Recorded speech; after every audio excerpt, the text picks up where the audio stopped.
What will life be like for Chad Daybell inside Idaho state prisons if he's found guilty of all charges, including the first-degree murders of his former wife Tammy, as well as 7-year-old JJ and 16-year-old Tylee? Surely being a child killer will seal his fate and ensure he gets a beating daily, right?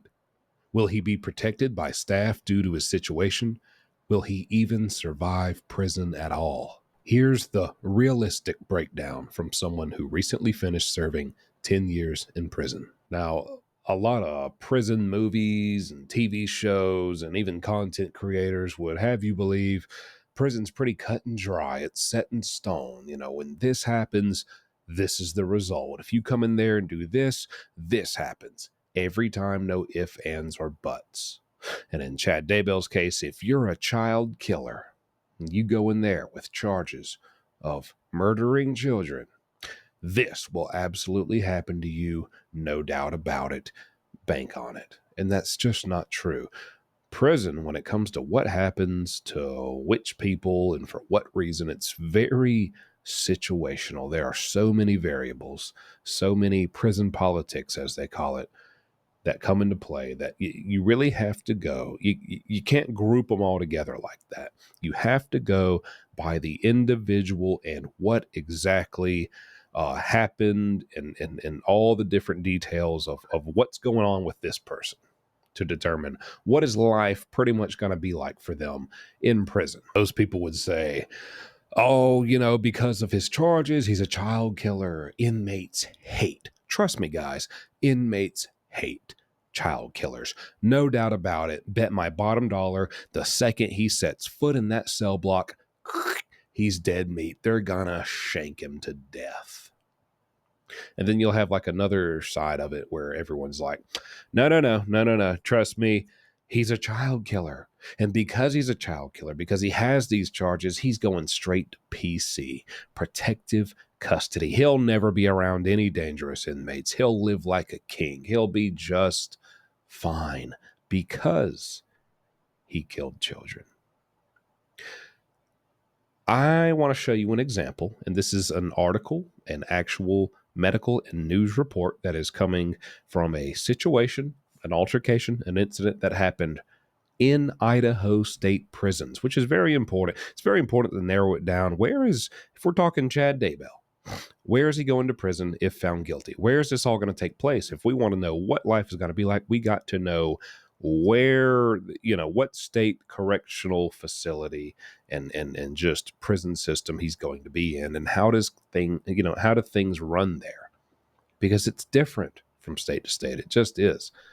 So I want to pull up an article that kind of debunks both of those things that I kind of ran through with you right there. Now you see here, Idaho State Correctional Institution inmate dies after overnight attack. The inmate was found unresponsive this morning in the cell he shared with a convicted child killer. This was in 2017. This is in the same state prison system that Chad Daybell will be going to if found guilty of all charges or any of those charges in court. Okay, so the Ada County Sheriff's Office investigating after an inmate at the ISCI was found fatally injured in his cell he shared with a convicted murderer. It says here, when they went into his cell, they found Cox on the floor, unresponsive. Medical staff started CPR, but they couldn't revive him, and inmate Cox was pronounced dead. Okay, now a cellmate, this is 45-year-old Jim Jr. Nice. He was taken to the Idaho Maximum Security Institution because of this. Okay, cell preserved as a crime scene, and the sheriff's office was called in to investigate. Now, according to prison records, Cox was in ISCI serving time for DUI convictions. This guy had a couple DUIs and was housed in the same cell as a convicted child killer, who is Jim Jr. Nice. He was serving life without parole. Okay, and he killed his 6-year-old twin sons, Justin and Spencer, and his 2-year-old daughter, Raquel Anna, in 2005. He poisoned the children using a combination of over-the-counter medication and rat poison. These two guys were housed together. This wasn't in PC. This wasn't anything. They were housed together in general population. What does this have to do with anything, right? This isn't got anything to do with Chad Daybell. Well, this is in the Idaho state prison system. And, for the first group of people who think, well, he's a child killer. As soon as he steps in the door, everyone knows his charges, or when they find out his charges, he's dead meat. They're going to get him. They don't like child killers. Well, I'm sure some guys don't like child killers in there, but it's not exactly the hot ticket of charges that get you immediately beaten to a pulp, like the charges of, we all know the ones that involve children, right? So why didn't this guy, he's convicted of killing younger children than Chad Daybell and more children than Chad Daybell. How come nothing happened to him? He didn't get killed in prison. In fact, he's the one doing the killing, apparently. Right. And so for the other half of people, oh, he'll be in protective custody. He'll be just fine. They know he's a child killer, so they'll just lock him up by himself. He'll never be with anyone or another inmate. He'll be all alone. Nobody will even sneeze in his direction. He'll be fine. Well, how come that guy wasn't? He had, the same kind of charges. How come he wasn't locked up all by himself away from everyone who wants to do him harm? Sounds like nobody really cared too much about doing him harm. And that goes back to say, hey, I hate to not be able to get on here and tell you what I'm sure you want to hear about just how much, prison justice will be served because of what this guy did to children. But the fact is, there's really only one category of charges. And yes, they involve children, but, it's a little more specific. It's just a little bit out of that category of murdering children, unfortunately. It's really only one category of charges that really get inmates going and really will have everyone just unanimously turn on you and want to do something to you solely based on the fact of what your charges are.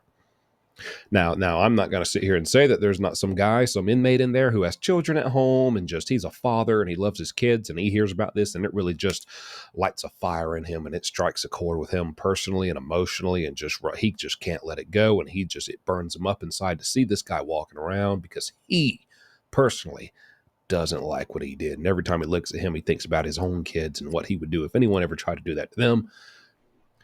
And he can't resist but go do something to Chad Daybell. But that's very hypothetical and very situational. I'm not saying it couldn't happen. It could.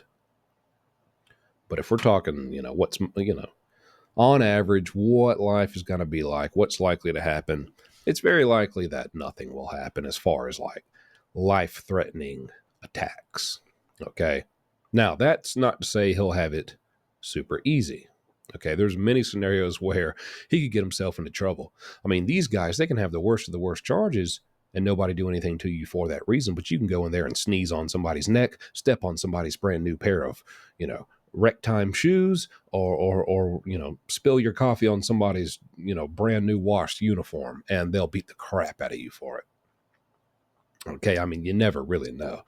But Chad Daybell, I think as odd as it is, I mean, if you're not familiar with this guy, let me just bring you up to speed here on the religious part of him. He's a member of the Church of Latter-day Saints, and he's just got it all in his head that he is some big-time mega prophet. He gets prophecy straight from God, and God tells him that certain people are possessed or infected with zombies. He calls them Z's as code word. And apparently this is what he tried to say about Ty Lee and JJ and Tammy, that they had zombies in them and they needed to be taken out. They've been taken over by the darkness. We have to get them. It's the Lord's work.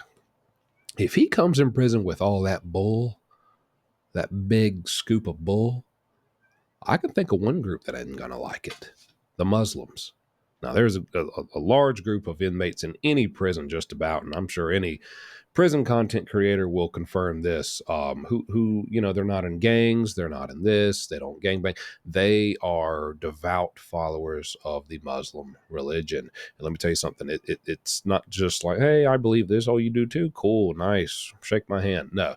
They are very militant, very strict, very disciplined. They stick together. I'm pretty sure, I'm not the biggest expert on that religion because I'm not Muslim, but pretty sure they like kind of believe if anyone spills the blood of one Muslim, like all of them must, you know, you just started something basically. If you harm one of them, like all of them are coming, and they take it very seriously. And they're a force. They're a force in prison. They stick together, and I can easily see them. If he comes in there spouting off that load of BS, somebody's going to shut his mouth in a very physical way. Okay, I could definitely see that happen. That's what I put my money on if somebody's going to put some hands on him. And don't let it be a Muslim who doesn't like what he's saying and also maybe has some kids at home. And you just got both of those fires burning at both ends. Um, that's where I could see some stuff going wrong. Now, of course, his charges do qualify for the death penalty if convicted, and I'm pretty sure they're pushing for the death penalty. So if he does get the death penalty, that will change things a bit. Then he really will. He'll be on death row. He truly will be in isolation. He will be housed alone. That in that scenario, he really will be in a position where nobody can really harm a hair on his little head. But I suppose in that case, my answer to the question of this video, no, he wouldn't survive prison because he's got the death penalty. Easy as that. But I want to bring one last possibility to you that you probably aren't aware of that goes on in prison for guys like this.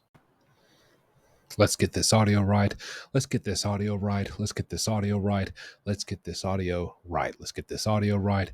Let's get this audio right. Let's get this audio right.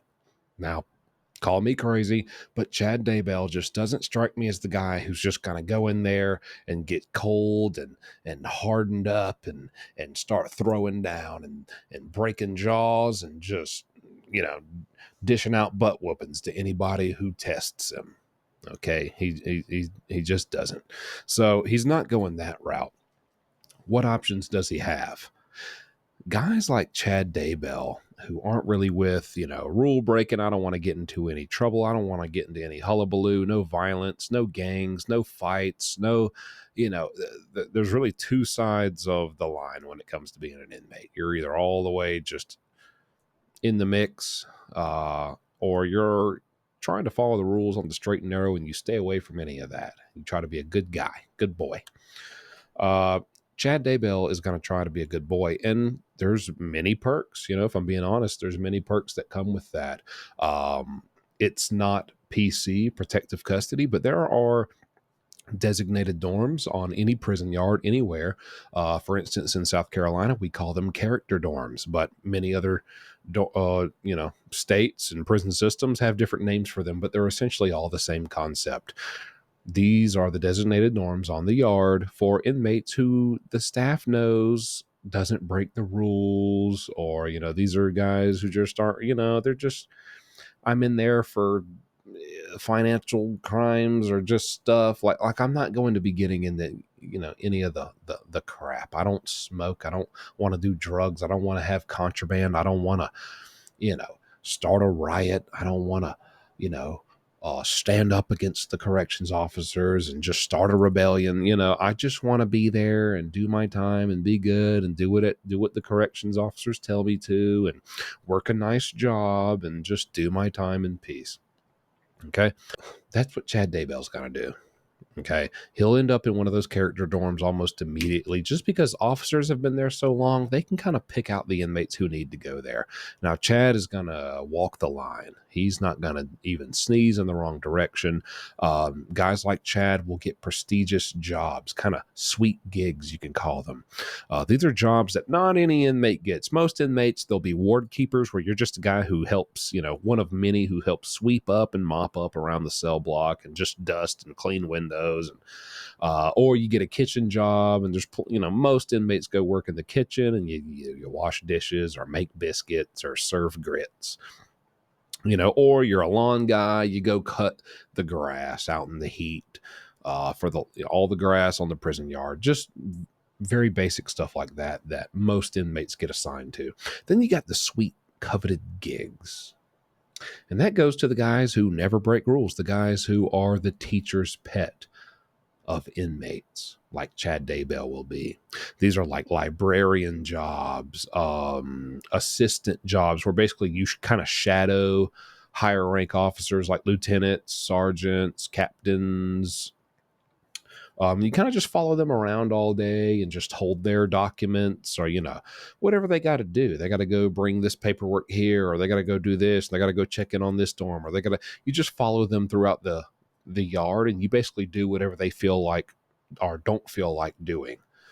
The heavy lifting, the grunt work, hey, go run this message here, go tell this here. So it just makes that officer's life 10 times easier.